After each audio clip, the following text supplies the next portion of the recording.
யுத்தம் ராமாயண யுத்தம் முடிஞ்சு ஆஞ்சநேயர் வந்து சீதா பிராட்டிட்ட பேசுறாரு.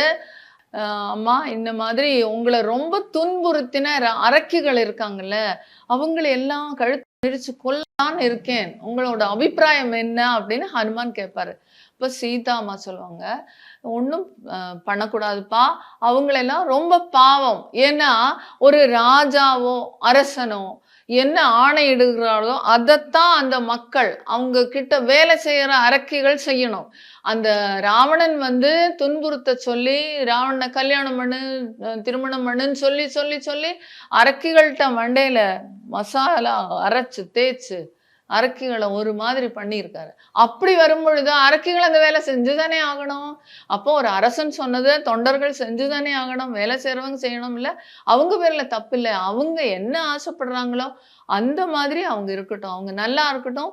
அவங்களை எந்த விதத்திலே துன்புறுத்தக்கூடாதுன்னு சீதா அம்மா வந்து ஆஞ்சநேயர்கிட்ட சொன்னதுக்கு அப்புறம் ஆஞ்சநேயர் வந்து ஓ மகாலட்சுமியோட அஷ்டோத்திரத்துல இருக்கிற போல சர்வபூத ஹிதப்பிரதாங்கிறது இதுதானா அப்படின்னு ஆஞ்சநேயர் ரொம்ப சந்தோஷப்பட்டு அம்மாவை வணக்கம் சொல்லி அம்மாவை நமஸ்காரம் பண்ணிட்டு திரும்புறாரு.